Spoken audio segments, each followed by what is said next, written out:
Ok. Bueno, el tema de hoy y del próximo sábado es en relación al afecto. El día de hoy vamos a hablar sobre las características de la terminología, de lo que es normal en relación al afecto, y la próxima semana ya hablaremos de la psicopatología. Bueno, hay una serie de términos que a veces nos confundimos, entonces tenemos que de alguna manera tener muy en claro eso para poder luego la próxima semana abordar lo que ya son las alteraciones o los desórdenes del afecto. Bueno, aquí de una manera gráfica tratamos de decir pues esto, más o menos qué términos utilizamos en relación a la afectividad, ¿no? Entonces utilizamos términos como desconfianza, como excitación, sorpresa, entusiasmo, amor, desilusión, temor. Bueno, todos son términos que ustedes en algún momento pues han sentido o han utilizado también, ¿no? Entonces podemos decir lo siguiente: nuestra primera relación con el mundo es afectiva, ¿no? Nosotros nacemos, primero que hacemos es lloramos, y si en ese momento alguien nos acoge, nos sentimos protegidos y vamos desarrollando y creciendo bien, ¿no? Entonces nuestra primera relación con el mundo es afectiva, somos seres necesitados a medio hacer, es lo que pues se trata más o menos de decir.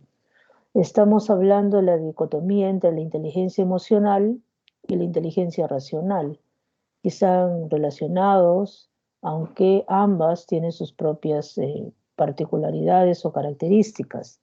Como se suele decir, y muchas veces nosotros también empleamos esta frase, el corazón tiene razones que la razón no comprende, ¿no? Entonces a veces dicen ustedes, pero ¿cómo es posible que tal persona haya actuado de tal manera? No tiene corazón, o algunas otras interpretaciones, o no podemos entender qué es lo que ha pasado, ¿no?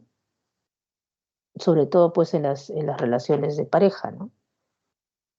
Siguiendo con los conceptos generales, los síntomas afectivos no han sido plenamente usados en la definición de trastorno mental, ¿no? Entonces una serie de estudiosos han tratado de definir lo que es un trastorno mental, pero no involucran dentro del concepto la parte afectiva.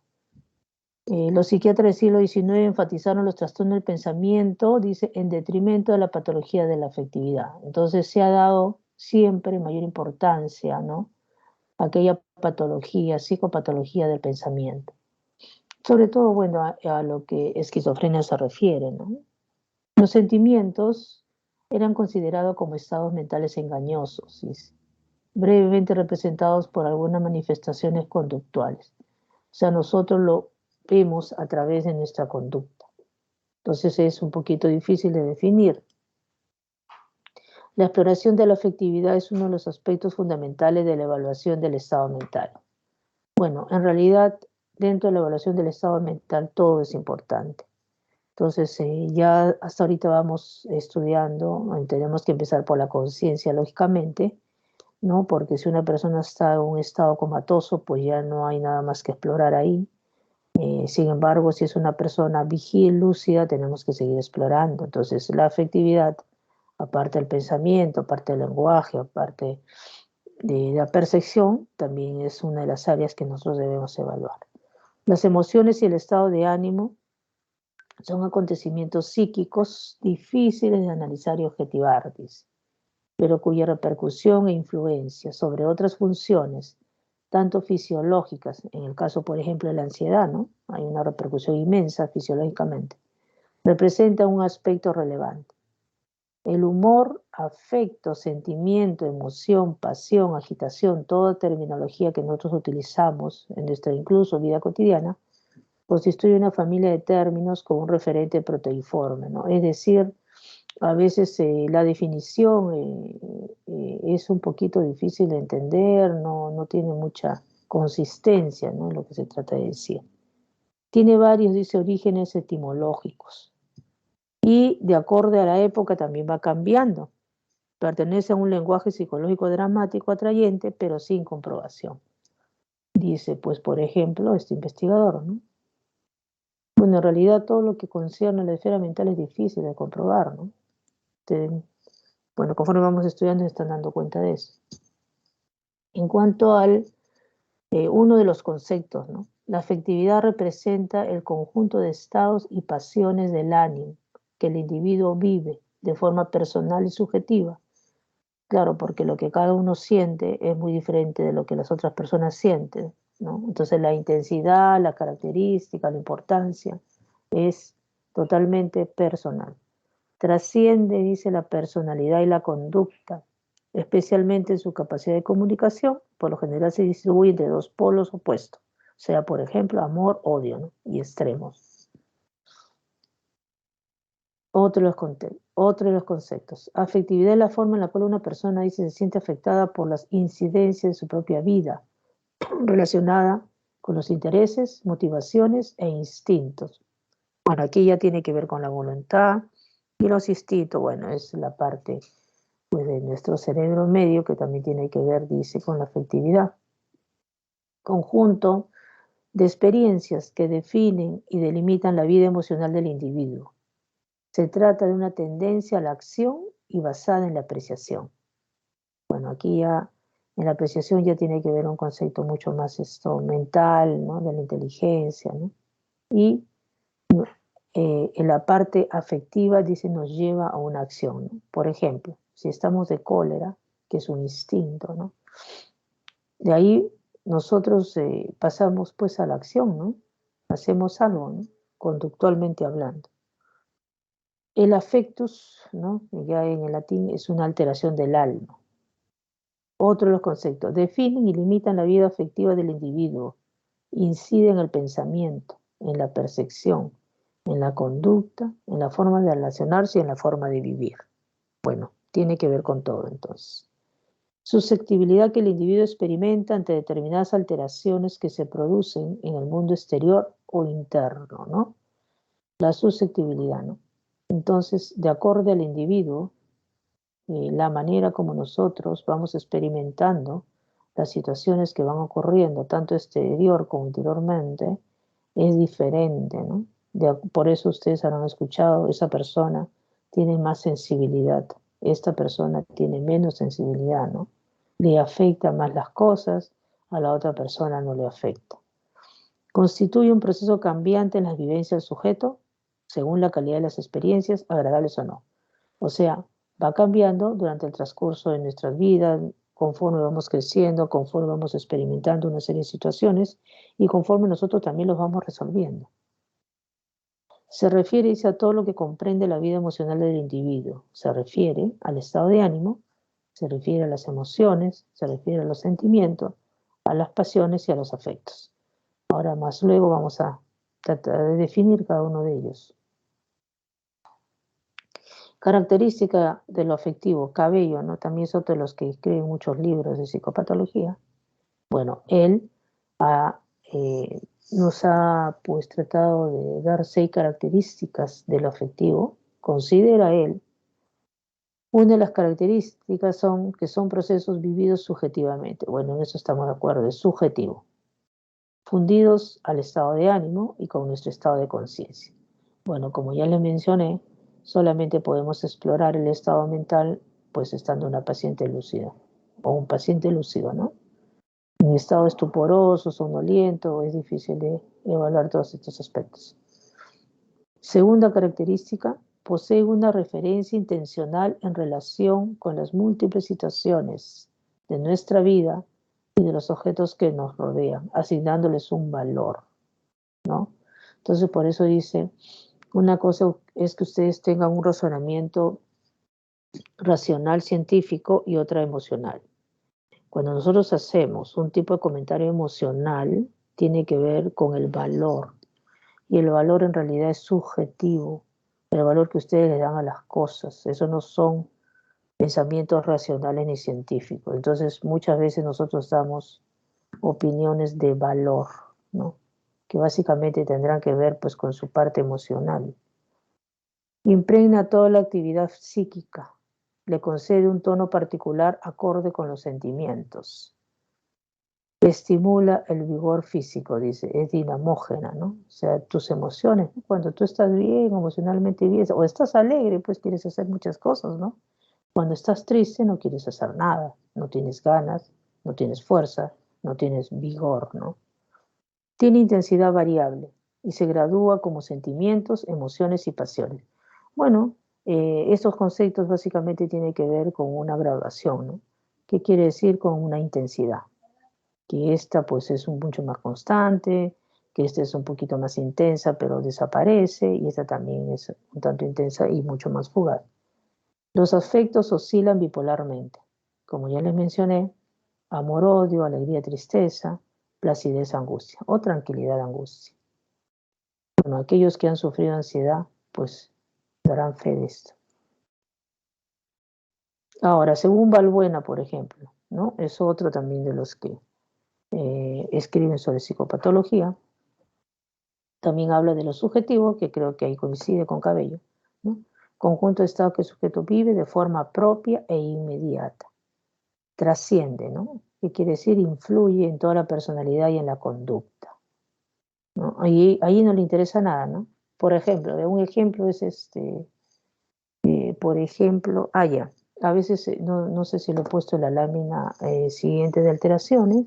Por ejemplo, si ustedes recordarán, no sé, campeonato mundial donde el francés, ya se me fue el nombre del jugador de fútbol, imagínense que estaba a punto de ganar una medalla de un campeonato, pero en ese momento, pues, por la parte afectiva, de pronto sintió una cólera e hizo lo que hizo, ¿no? Cometió un tipo de penalidad. Entonces, en ese momento, pues, la parte afectiva tiende a impregnar toda la conducta, toda la personalidad y no le interesa los resultados. Comunicatividad. O sea, la parte afectiva puede ser expresada de forma verbal o no verbal. Entonces nosotros nos damos cuenta cuando una persona está triste, así lo diga o no lo diga, ¿no? La polaridad, ya les dije también que es otra coincidencia, pues, de estas personas que escriben libros, que estudian sobre toda la psicopatología. Bueno, entonces básicamente hay muchos que coinciden con estas características. Acá podemos agregar que es intransferible, difícil de comunicar verbalmente, pero lo observamos a través de la parte de la conducta, como gestos, risas, signos vegetativos. A ver, el valor afectivo se le asigna a todas las situaciones y personas, manifestándose como aversión o repulsión a un objeto. Es selectivo, dice, hacen que la percepción de la realidad sea relativa. O sea, según nuestras emociones, nosotros seleccionamos o damos importancia a determinados aspectos o no. Por eso se dice, por ejemplo, en una discusión, entonces, para algunos sujetos, determinados hechos o determinadas palabras tienen más valor que otras. Entonces, por eso es que a veces cuando hacemos terapia de pareja, es bastante difícil la parte de la comunicación porque tiene que ver con la parte afectiva. Entonces uno de la pareja, por ejemplo, de repente da más valor a ciertas palabras, a ciertos hechos, mientras que el otro no. Entonces ahí es donde pueden empezar los problemas, ¿no? Impregna y trasciende toda la actividad psíquica. Le da un color especial según los afectos. Bueno, esto ya también lo hemos dicho. Bueno, y aquí está coincidiendo, ¿no? Entonces los afectos humanos se pueden dividir en tres. Se puede, ¿no? Alegría, cuando se ve liberado de una situación oprimente, tristeza ante una pérdida, y el miedo, que creo que es algo que estamos experimentando en toda esta situación de la pandemia. Vivencia ante una situación de peligro no controlable, ¿no? Entonces, al comienzo, por ejemplo, de la pandemia, como no se sabía mucho de la enfermedad y como la muerte era inminente, había mucho temor, ¿no? De parte de todos. Y las expresiones patológicas de estos afectos que todos nosotros sentimos y que es normal, pero ya cuando viene intensamente y causa algún tipo de disfuncionabilidad en la vida cotidiana, ya le llamamos depresión le llamamos manía y le llamamos angustia. Bueno, eso ya en la próxima clase vamos a explicar. Entonces, tenemos que nosotros, disculpe que los esté repitiendo, pero tenemos que tener los conceptos bien claros. Yo, como siempre les repito a mi grupo, nosotros vamos a ser médicos, nuestra palabra tiene valor y por eso debemos tener los conceptos apropiados. Nosotros no podemos decir cosas como cualquier persona sin mayor sustento. Entonces, siempre la carrera médica es una carrera científica, ¿no? Entonces, tenemos que basarnos en las cuestiones teóricas de que mucha otra gente ya investigó.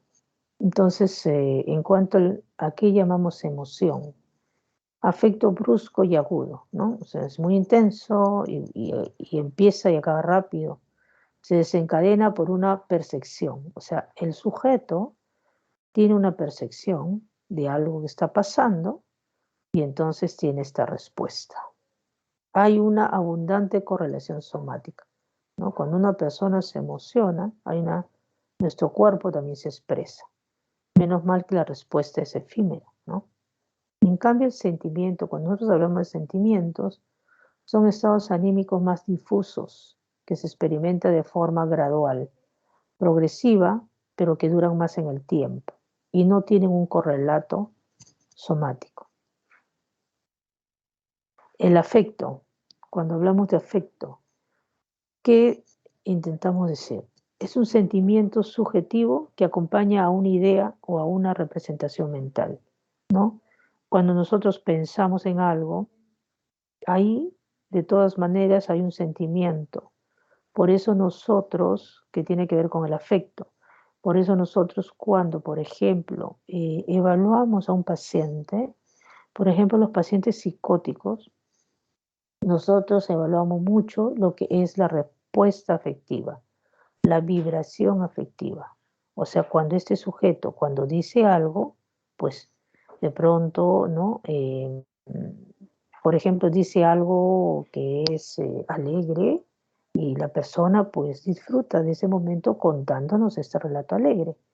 Sin embargo, un paciente psicótico no se acompaña de eso. O sea, te puede decir las cosas que le está pasando o que le ha pasado de una manera chata, plana, ¿no? Sin que se sienta realmente lo que está diciendo. Entonces, eso es el afecto.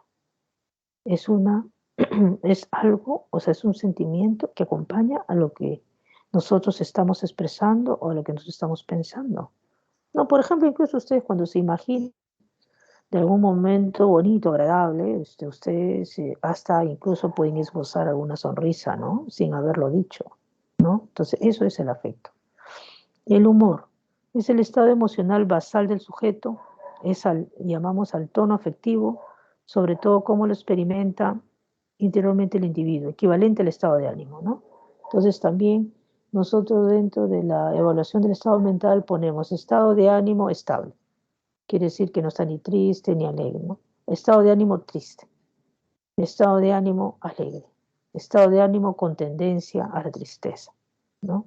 Entonces es lo que en realidad está casi durante todo el día, ¿no? Es el estado emocional basal, ¿no? Con lo que nosotros paramos todo el día, ¿no? Por ejemplo, hay personas pues introvertidas que todo el día quizás tengan un tono afectivo bajo, ¿no? En cambio, hay personas que son pues muy, muy graciosas, ¿no? De por sí como basalmente, ¿no? Entonces su tono afectivo de ellos es alegre, ¿no? Entonces eso es el humor, es el estado emocional basal del sujeto, ¿no? Cuando ustedes hablan de alguien, ¿no? Oye, ¿cómo es esa persona? Ah, esa persona es alegre, ¿no? Entonces ahí están hablando ustedes del tono afectivo que generalmente está impregnado la mayor parte del día, ¿no? Este sujeto. Y la afectividad ya es toda la vida emocional del individuo, ¿no? Engloba todos estos términos. Emoción, sentimiento, afecto y humor. Muy bien, continuamos. Entonces, la emoción es un estado de respuesta afectiva interna, acompañada de síntomas somáticos, generalmente vegetativos, neurovegetativos, que se producen de forma súbita como respuesta a una vivencia y que tiende a mantener o abolir el acontecimiento desencadenante. Es un estado de ánimo producido por nuestra percepción, ¿no?, de las cosas o por los recuerdos que con frecuencia se traducen en gestos, actitudes u otra forma de expresión. La emoción te impulsa a la acción, ¿no? Generalmente hay una acción. O sea, sientes algo bruscamente intenso y hay una respuesta conductual. Duración breve, de aparición abrupta, ¿no? Depende del estado de ánimo. Bueno, el miedo, la angustia, la rabia, la cólera son ejemplos de emociones. ¿Cuáles son los elementos? O sea, para que alguien se emocione tiene que haber un estímulo. El estímulo puede ser real, puede ser imaginario, puede ser simbólico.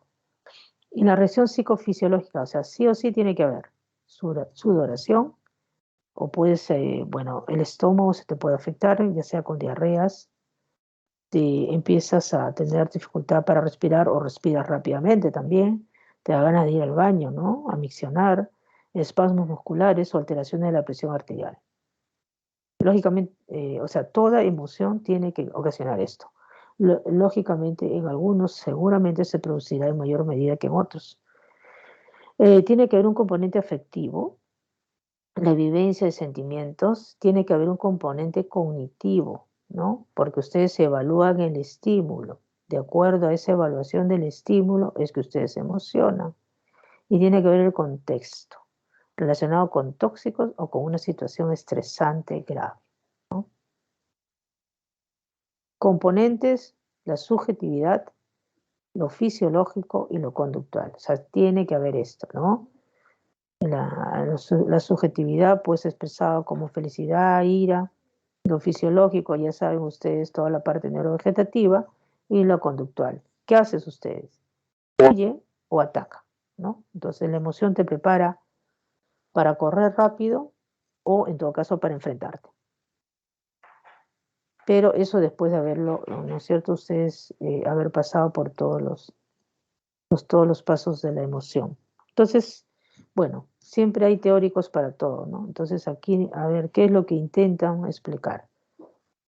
Por ejemplo, Lange dice, teoría del sentido común, los estímulos provocan cambios fisiológicos y conductuales y la emoción es el resultado, no la causa de los cambios. Bueno, este habla que primero hay un estímulo, después hay los cambios y después te emocionas. No, pero es al revés, ¿no es cierto? Hoy en día tenemos entendido que es lo contrario. Este investigador, por ejemplo, Cano, las emociones están formadas por las respuestas fisiológicas, como experiencia emocional subjetiva ante un estímulo. No se puede distinguir una emoción de otra basándose solamente en señales fisiológicas. Tanto la percepción de la emoción como los cambios se producen simultáneamente. Bueno, y acá nos habla el otro investigador, Singer, de la teoría de la etiquetación cognoscitiva. Bueno, este es mucho más reciente, bueno, no tanto, pero las emociones, dice, se deben a la evaluación cognitiva de un acontecimiento, o sea, de un estímulo, así como los cambios fisiológicos. La persona nota los cambios fisiológicos, advierte lo que ocurre a su alrededor y denomina sus emociones de acuerdo a ambos tipos de observaciones. Bueno, todos ustedes han sufrido una emoción, ¿no? Entonces, pueden ustedes más o menos evaluar qué tan ciertas son estas teorías, ¿no? Pero siempre es interesante leer lo que opinan los otros, ¿no? De los procesos mentales o sensaciones o fisiológicas que vamos pasando. Bueno, hay una clasificación de las emociones que puede ser primarias, que son innatas, instintivas, ¿no? Automáticas, adaptativas. Ayudan a reaccionar de inmediato al estímulo. Aquí tiene que ver el sistema límbico. Bueno, el sistema límbico siempre tiene que ver con las emociones, en nuestro cerebro medio. Hasta ahí nos parecemos con los animales no tienen corteza, entonces, puro instinto. La corteza a nosotros nos ayuda para manejar nuestro sistema límbico. El sistema límbico es su sustrato biológico, comprende la ira, el miedo, la tristeza, la alegría y las emociones secundarias, dice. Surgen de una evaluación cognitiva, ¿no? Cognoscitiva del estímulo. Aquí tiene que ver pues con la vida, ¿no? La primaria. Y aquí ya tiene que ver con una evaluación ya de nuestra corteza, asociando imágenes previas con determinadas emociones. La corteza asociativa prefrontal. Aquí ya tiene que ver la corteza, ¿no? Cuando nosotros hablamos siempre de cognición, de inteligencia, ¿no? Ya tenemos que ver con la corteza. Se incluye la ansiedad, la angustia, la pena, vergüenza, asco, bueno, ya una serie de cosas. Ya en la próxima semana, en todo caso, vamos a ver la psicopatología. ¿Cuáles son las funciones de las emociones, no? Porque toda esta situación tiene o sirve de algo, ¿no? En el ser humano, cualquier situación o circunstancia que sucede tiene alguna finalidad, nada está por gusto. ¿Cuáles son las funciones? Adaptación al medio, ¿no? El miedo protege que nosotros, pues, nos pongamos en situaciones donde podamos perder la vida, ¿no? Entonces eso hace que nosotros seamos más recatados y podamos sobrevivir. En cambio, mira, la ira destruye. Bueno, supongo yo que en las guerras eso es bueno, ¿no? Entonces por eso siempre tratan de, a los soldados, tratan de, ¿cómo se dice? No sé si no está bien usar la palabra estimular, ¿no? Pero siempre están tratando de despertar, ¿no? La ira hacia el enemigo, ¿no? Para que pueda destruir, porque si no, no va a poder. El amor reproduce, la tristeza, dice, reintegra, ¿no? Entonces tiene también una función social, ¿no? Porque la alegría facilita que nosotros nos relacionemos y la ira, en cambio, promueve el rechazo, ¿no? Entonces, mientras más funcionemos con irritabilidad, entonces la función social también se va deteriorando. La comunicación también sirve en este aspecto, pues nuestras emociones, comunica estado afectivo e intenciones a otros, así como regula la expresión emocional de los demás. Y la motivacional, búsqueda de placer, acercamiento, rechazo o evitación, ¿no? O sea, estas emociones va a ser que produzca ya sea acercamiento o ya sea rechazo, ¿no? Dependiendo de cómo estemos nosotros respondiendo ante los estímulos. Aquí tenemos, por ejemplo, elementos y cuáles son los ejemplos. Apreciaciones cognitivas de la situación, que es un elemento, ¿no? Tiene funcionar la parte cognitiva. Entonces, según nuestra parte cognitiva, percibimos una situación como amenazante. Según nuestro estado sentimental, ¿no? Que es subjetivo, eso nos va a dar una tensión psíquica. Las alteraciones fisiológicas que conlleva una emoción, pues aquí se ve representado palpitaciones, sudoración, temblores, o sensación de que algo malo te va a pasar, sobre todo, por ejemplo, a quienes sufren de ataque de pánico, que es una, pues, ansiedad extrema, y donde hay todo este cortejo sintomático.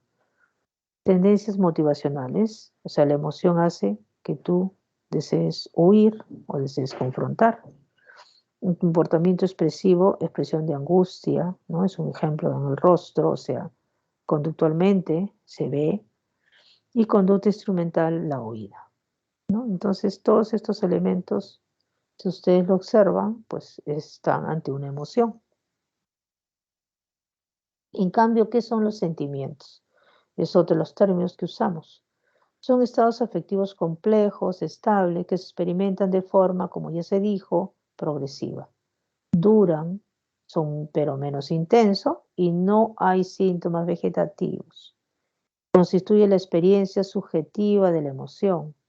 Por ejemplo, el orgullo, el amor, bueno, los celos no sé, ¿no? Porque también hay la psicopatología de los celos donde sí, pues emocionalmente, ¿no? Está mucho más afectado.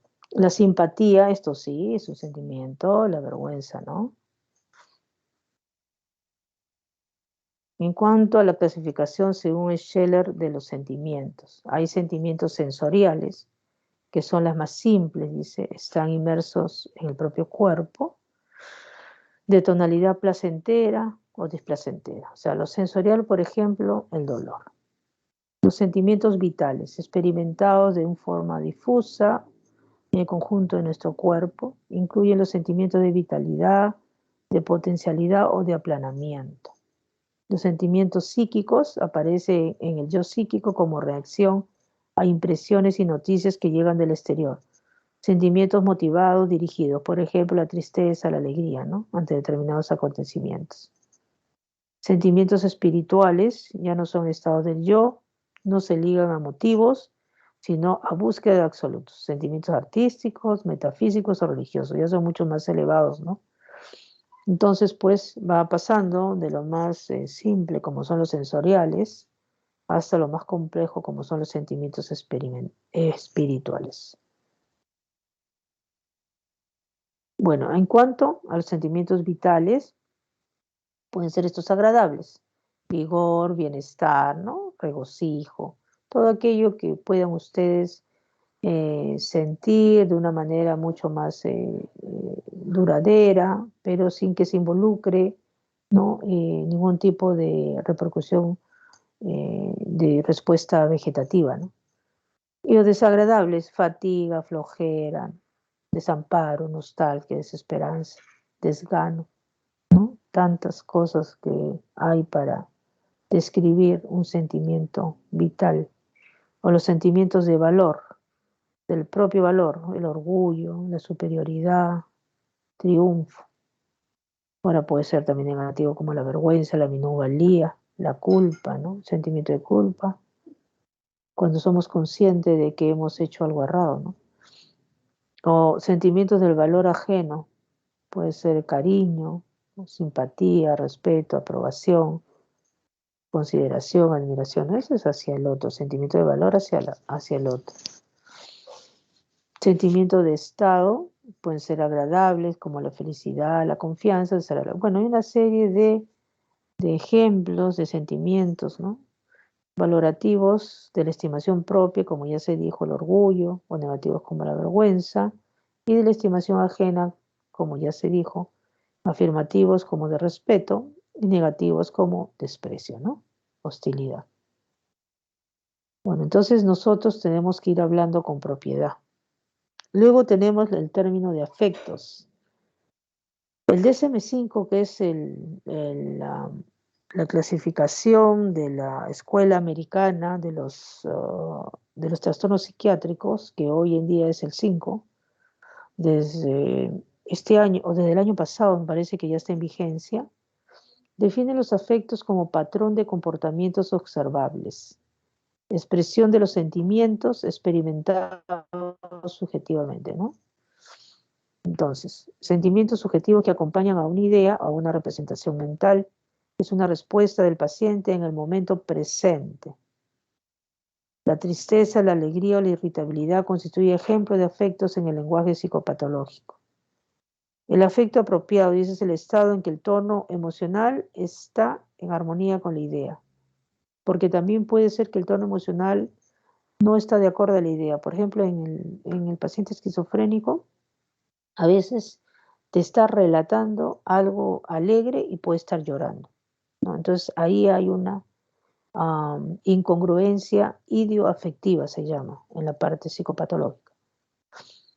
Entonces el afecto apropiado es el estado en que el tono emocional está en armonía con la idea, con el pensamiento, con el lenguaje. El afecto puede ser o no congruente con el humor. Entonces, a ver, por ejemplo es Torri, que nos ha dicho. Y creo que si se ponen a pensar, pues es cierto. Los afectos, dice, influyen más sobre la conducta y las decisiones volitivas de un sujeto que su misma inteligencia.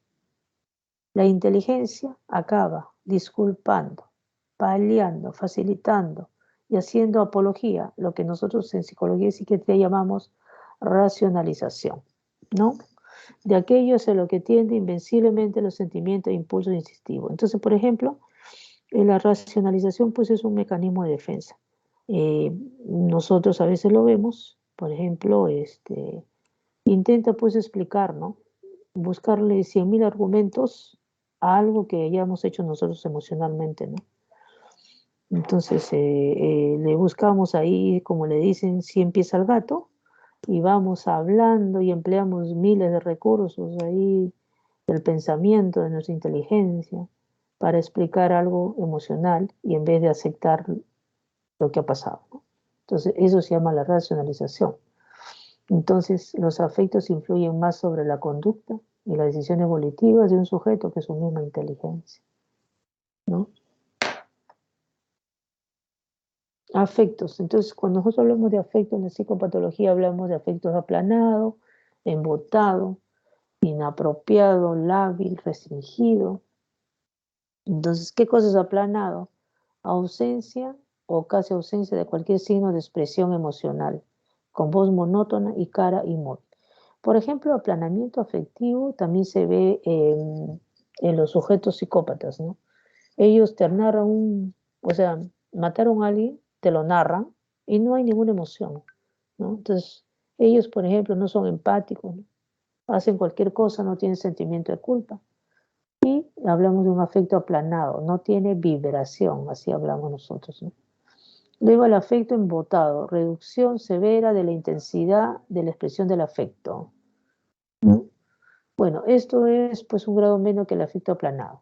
El afecto inapropiado, discordancia entre la voz y el contenido del habla. Eso, como ya les comenté, a veces hay sujetos que hablan cosas tristes, están riéndose, o hablan cosas alegres, están llorando. El afecto lábil es la variabilidad normal de la expresión del afecto con cambios repetidos, rápidos, bruscos y repentinos. Bueno, ustedes habrán visto la habilidad emocional, ¿no? La habilidad afecto lábil, ¿no? Personas que están llorando y de pronto, no sé, se callan y ya paró todo. De repente pueden estar normal, ¿no? Se llama afecto lábil. El afecto restringido o constreñido, reducción en la intensidad del afecto. Bueno, entonces son terminologías que nosotros intentamos usar cuando hacemos un examen mental de un paciente, ¿no? ¿Y qué cosa es el humor? Es el equivalente al estado de ánimo. Se refiere a un estado emocional más generalizado, persistente que los afectos, que son más fluctuantes, que colorea, dice, la experiencia vital del individuo e influye en cómo lo percibe el mundo. Es un tipo de función psíquica de instauración más lenta y progresiva que las emociones. Delimita el tono sostenido de los sentimientos que prevalece con el tiempo en un paciente. Puede durar horas, semanas, incluso meses. Es más estable y persistente que el resto de los afectos. Es importante diferenciar entre una emoción y un estado de ánimo.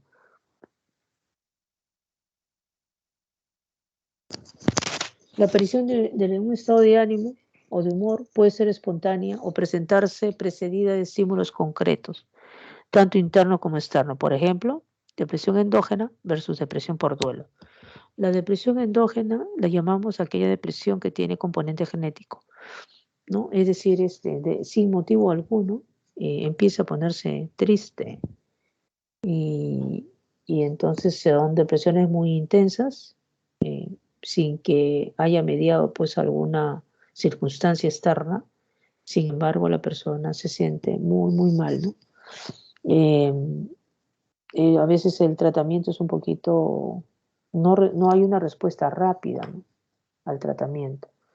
La depresión por duelo, bueno, aquí es diferente porque hay una circunstancia, ¿no? Y el duelo tiene también fases y tiene también un tiempo, ¿no?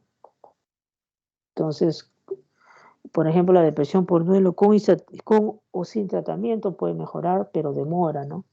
El tratamiento lo que hace es acortar, ¿no?, el tiempo de sentirse, pues, para que se sienta mejor más rápidamente, ¿no?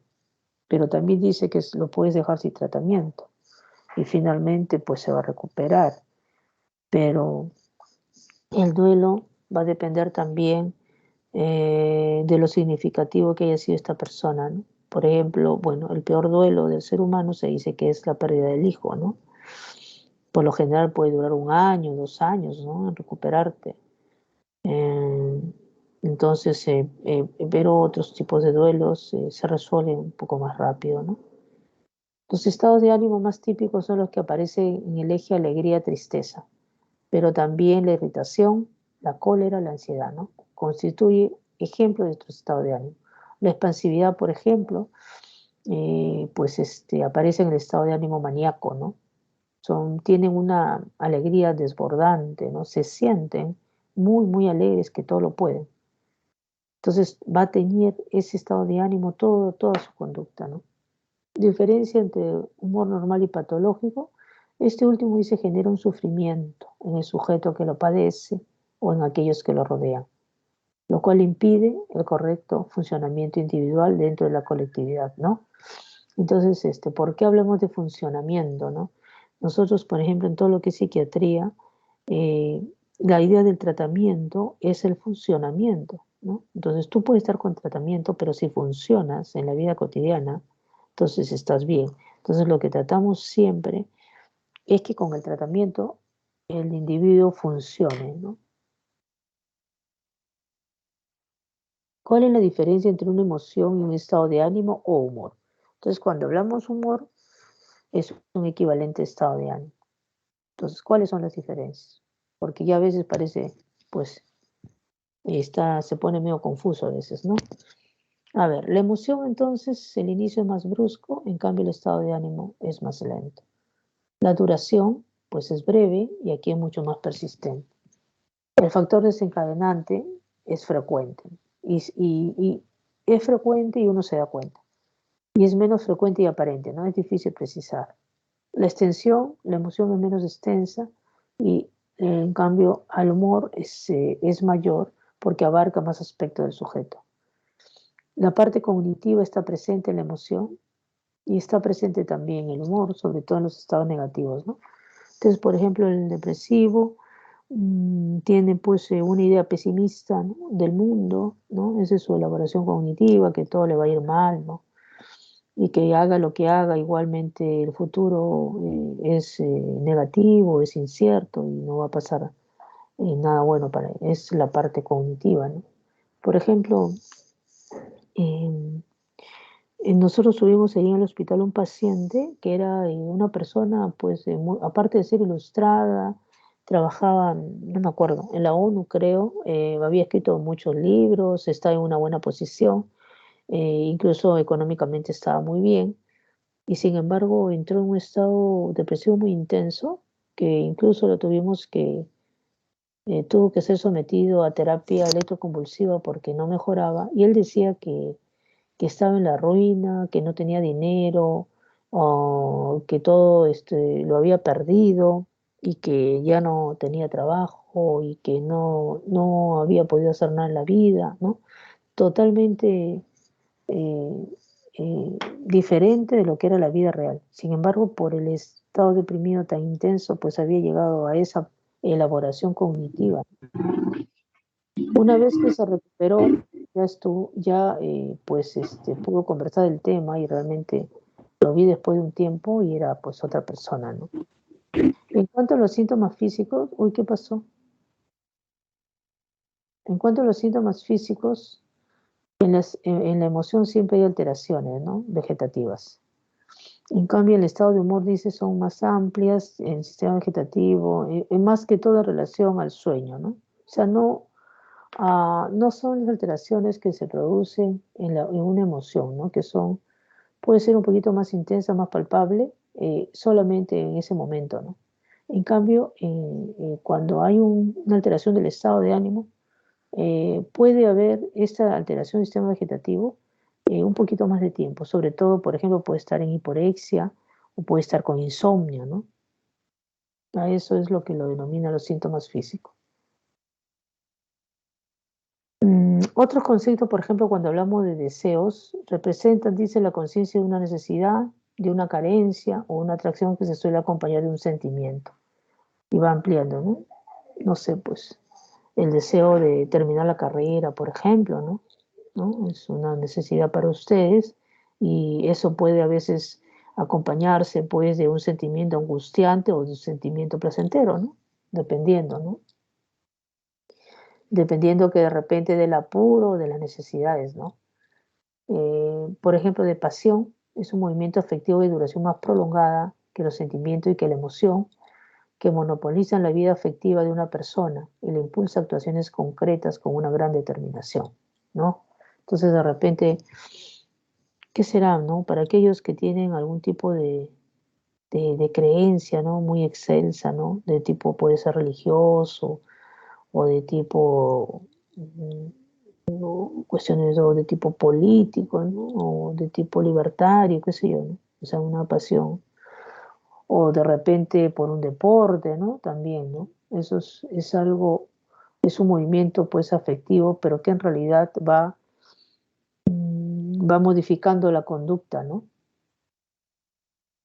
Entonces son reacciones afectivas de gran intensidad, de larga duración, absorbentes, obsesivas, tienden a anular la voluntad. El razonamiento está cegado y afecta a la inteligencia. Se puede llegar a producir distorsión del pensamiento y la persona tiene ideas sobrevaloradas, ¿no? Y juicios interferidos por la pasión. Esto es de repente lo que pasa, ¿no? Las ideas sobrevaloradas, ¿no? Y, pero como ustedes sabrán cuando han estudiado pensamiento, las ideas sobrevaloradas en realidad tienen que ver pues con la emoción, ¿no? Y con el afecto, ¿no? Más que con la cognición. A ver, tipo de pasiones positivas, basado en valores éticos. Bueno, sí, estoy de acuerdo. Promueven el desarrollo de la ciencia, ¿no? Conocimiento, arte, ciencia, historia, deporte, claro. En estos casos sí, hacen que muchas innovaciones, mucho desarrollo, ¿no? Sea debido a las pasiones de determinadas personas. Bueno, las negativas es el problema, ¿no? Basados en el fanatismo, en todas sus variantes. Pueden producir ruptura del equilibrio psíquico y orienta a la autodestrucción. Por ejemplo, las pasiones, los celos, como celotipia, la envidia, la venganza, el fanatismo, el amor obsesivo, ¿no? Estos tipos de pasiones en realidad orientan a la autodestrucción. Muy bien. Emoción y pasión fueron habitualmente distinguidos del humor, afecto y sentimiento en términos de criterios tales como duración, intensidad, polaridad, insight. Insight es la conciencia, ¿no? Es el entendimiento de lo que nos pasa.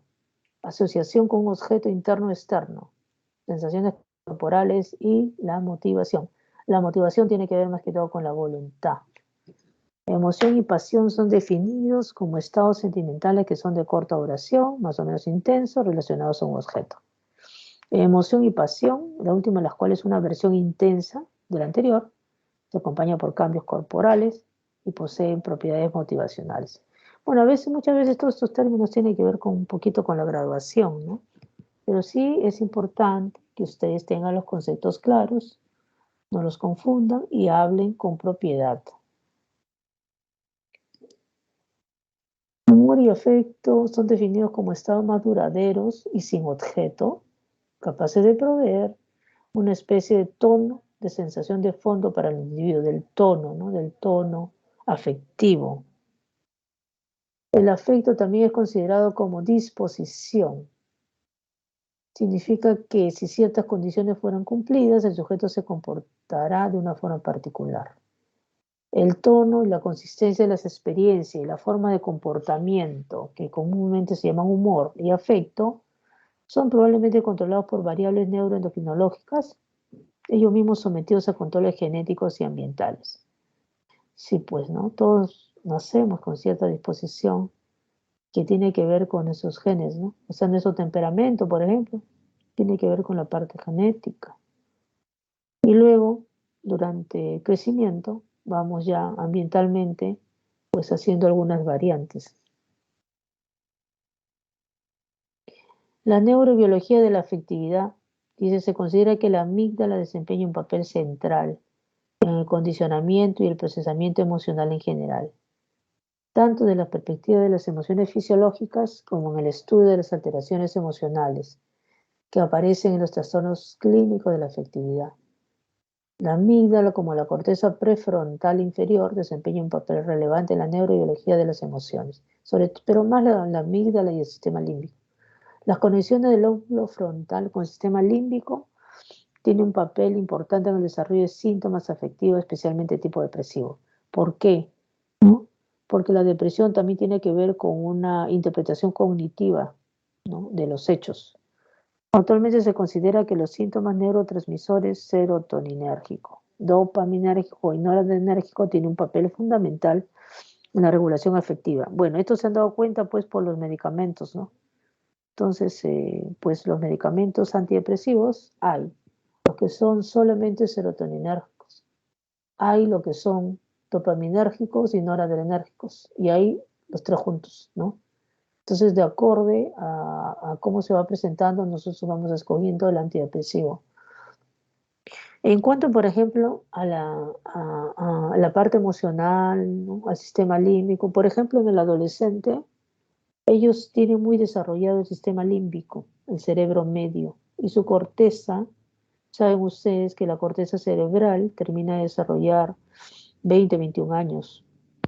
Entonces tienen la corteza inmadura, por eso que los adolescentes son emocionales.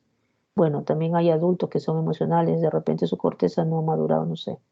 Entonces algo pasará con su corteza. Pero fisiológicamente hablando, los adolescentes son emocionales porque el sistema límbico con su amígdala tiene relevancia sobre la corteza, que luego conforme va madurando, pues la corteza va regulando las señales emocionales que va enviando el sistema límbico. Bueno, muy bien. Entonces esto es por hoy y ya la próxima semana haríamos la psicopatología de la afectividad. Un favor, el día de hoy, no sé si la doctora Sánchez tiene una situación médica, entonces vamos a hacer pues tanto su grupo como mi grupo la práctica. Estaríamos empezando, ¿estará por ahí la delegada? Hola. Para empezar la práctica, buenos días. Sí, doctora, buenos días. Ya, entonces haríamos la práctica tanto los alumnos de la doctora Sánchez y también los que les corresponden.